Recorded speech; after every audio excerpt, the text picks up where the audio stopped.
श्रीमद्भगवत महापुराण चतुर्थ स्कंद 11वां अध्याय। भगवान नारद जी से कहते हैं, ना अहम वसामि वैकुंठे योगिनां हृदय न च मद्भक्ता यत्र गायन्ति तत्र तिष्ठामि नारद। मैं ना तो वैकुंठ में ही रहता हूँ, ना योगियों के हृदय में रहता हूँ। मैं तो वहीं रहता हूँ जहाँ प्रेमाकुल होकर मेरे भक्त मेरे नाम का कीर्तन किया करते हैं। स्वयंभू मनु का ध्रुव जी को युद्ध बंद करने के लिए समझाना। श्री मैत्रेय जी विदुर जी से कहते हैं, ऋषियों का ऐसा कथन सुनकर महाराज ध्रुव ने आचमन कर श्री नारायण के बनाए हुए नारायण अस्त्र को अपने धनुष पर चढ़ाया। उस बाण के चढ़ाते ही यक्षों द्वारा रची हुई नाना प्रकार की माया उसी क्षण नष्ट हो गई। जिस प्रकार ज्ञान का उदय होने पर अविद्या क्लेश नष्ट हो जाते हैं, ऋषिवर नारायण के द्वारा आविष्कृत उस अस्त्र को धनुष पर चढ़ाते ही उससे राजहंस के से पक्ष और सोने के फल वाले बड़े तीखे बाण निकले, और जिस प्रकार मयूर के कारव करते वन में घुस जाते हैं, उसी प्रकार भयानक साएं साएं शब्द करते हुए वे शत्रु की सेना में घुस गए। उन तीखी धार वाले बाणों ने शत्रुओं को बेचैन कर दिया। तब उस रणांगण में अनेकों यक्षों ने अत्यंत कुपित होकर अपने अस्त्र शस्त्र संभाले, और जिस प्रकार गरुड़ के छेड़ने से बड़े बड़े सर्प फन उठाकर उनकी ओर दौड़ते हैं, उसी प्रकार वे इधर उधर से ध्रुव जी पर टूट पड़े। उन्हें सामने आते देख ध्रुव जी ने अपने बाणों द्वारा उनकी भुजाएं, जांघें, कंधे और उदर आदि अंग प्रत्यंगों को भिन्न भिन्न कर उन्हें उस सर्वश्रेष्ठ लोक सत्यलोक में भेज दिया, जिसमें ऊर्ध्वरेता मुनिगण सूर्यमंडल का भेदन करते जाते हैं। अब उनके पितामह स्वयंभू मनु ने देखा कि विचित्र रथ पर चढ़े हुए ध्रुव अनेकों निरपराध यक्षों को मार रहे हैं, तो उन्हें उन पर बहुत दया आई। वे बहुत से ऋषियों को लेकर वहां आए और अपने पौत्र ध्रुव को समझाने लगे। मनु जी ने कहा, बेटा बस बस, अधिक क्रोध करना ठीक नहीं। यह पापी नरक का द्वार है। इसी के वशीभूत होकर तुमने इन निरपराध यक्षों का वध किया है। तात, तुम जो निर्दोष यक्षों के संहार पर उतर रहे हो, यह हमारे कुल के योग्य कर्म नहीं है। साधु पुरुष इसकी बड़ी निंदा करते हैं। बेटा, तुम्हारा अपने भाई पर बड़ा अनुराग था, यह तो ठीक है, परंतु देखो, उसके वध से संतप्त होकर तुमने एक यक्ष के अपराध करने पर प्रसंगवश कितनों की हत्या कर डाली। इस जड़ शरीर को ही आत्मा मानकर इसके लिए पशुओं की भांति प्राणियों की हिंसा करना, यह भगवत सेवी साधु जनों का मार्ग नहीं है। प्रभु की आराधना करना बड़ा कठिन है, परंतु तुमने तो लड़कपन में ही संपूर्ण भूतों के आश्रय स्थान श्री हरि की सर्वभूतात्म भाव से आराधना करके उनका परम पद प्राप्त कर लिया।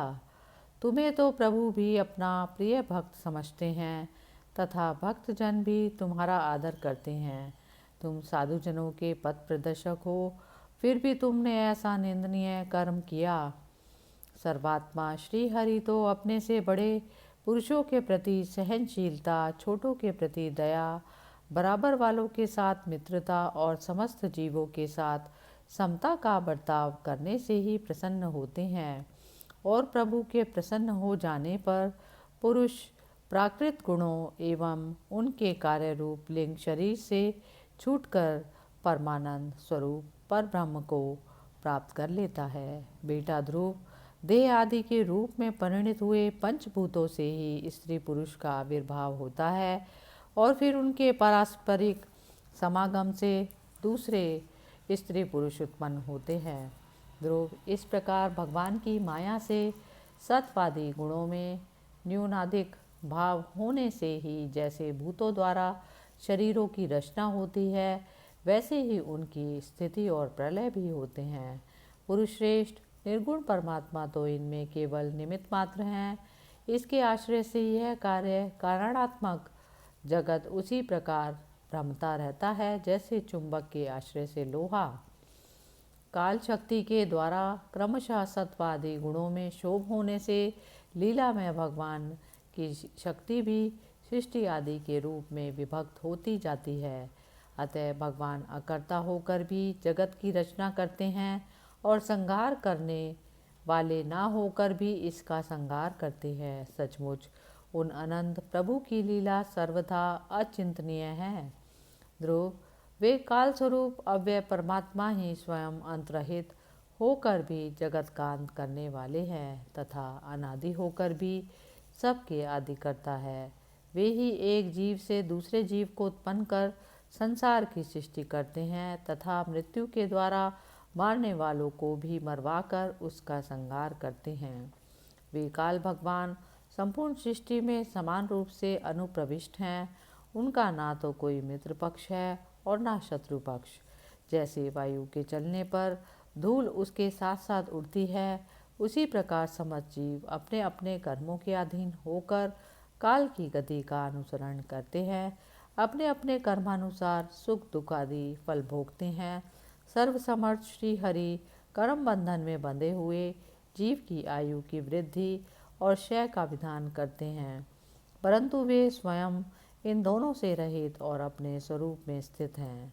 राजन, इन परमात्मा को ही मीमांसक लोग धर्म, कर्म, चार्वाक स्वभाव, वैश्विक मतावलंबी, काल, ज्योतिषी, दैव और कामशास्त्री काम कहते हैं। वे किसी भी इंद्रिय या प्रमाण के विषय नहीं हैं। महद आदि अनेक शक्तियाँ भी उन्हीं से प्रकट हुई हैं। वे क्या करना चाहते हैं इस बात को भी संसार में कोई नहीं जानता। फिर अपने मूल कारण उन प्रभु को तो जान ही कौन सकता है। बेटा, ये कुबेर के अनुचर तुम्हारे भाई को मारने वाले नहीं हैं, क्योंकि मनुष्य के जन्म मरण का वास्तविक कारण तो ईश्वर है। एकमात्र वही संसार को रचता, पालता और नष्ट करता है, किंतु अहंकार शून्य होने के कारण इसके गुण और कर्मों से वह सदा निर्लेप रहता है। वे संपूर्ण प्राणियों के अंतरात्मा, नियंता और रक्षा करने वाले प्रभु ही अपनी माया शक्ति से युक्त होकर समस्त जीवों का सृजन, पालन और संहार करते हैं। जिस प्रकार नाक में नकेल पड़े हुए बैल अपने मालिक का बोझा ढोते रहते हैं, उसी प्रकार जगत की रचना करने वाले ब्रह्मादि भी नाम रूप डोरी से बंधे हुए उन्हीं की आज्ञा का पालन करते हैं। वे अभक्तों के लिए मृत्यु रूप और भक्तों के लिए अमृत रूप हैं तथा संसार के एकमात्र आश्रय हैं। तात, तुम सब प्रकार उन्हीं परमात्मा की शरण लो।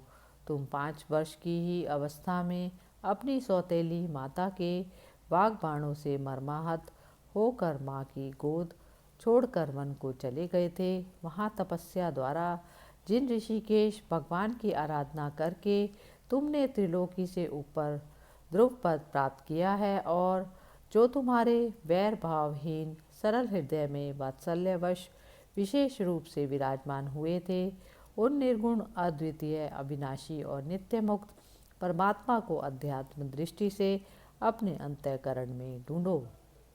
उनमें यह भेदभाव में प्रपंच न होने पर भी प्रतीत हो रहा है।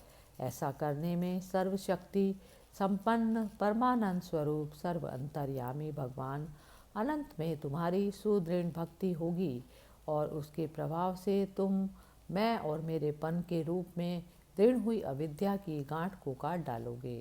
राजन, जिस प्रकार औषधि से रोग शांत किया जाता है, उसी प्रकार मैंने तुम्हें जो कुछ उपदेश दिया है उस पर विचार करके अपने क्रोध को शांत करो।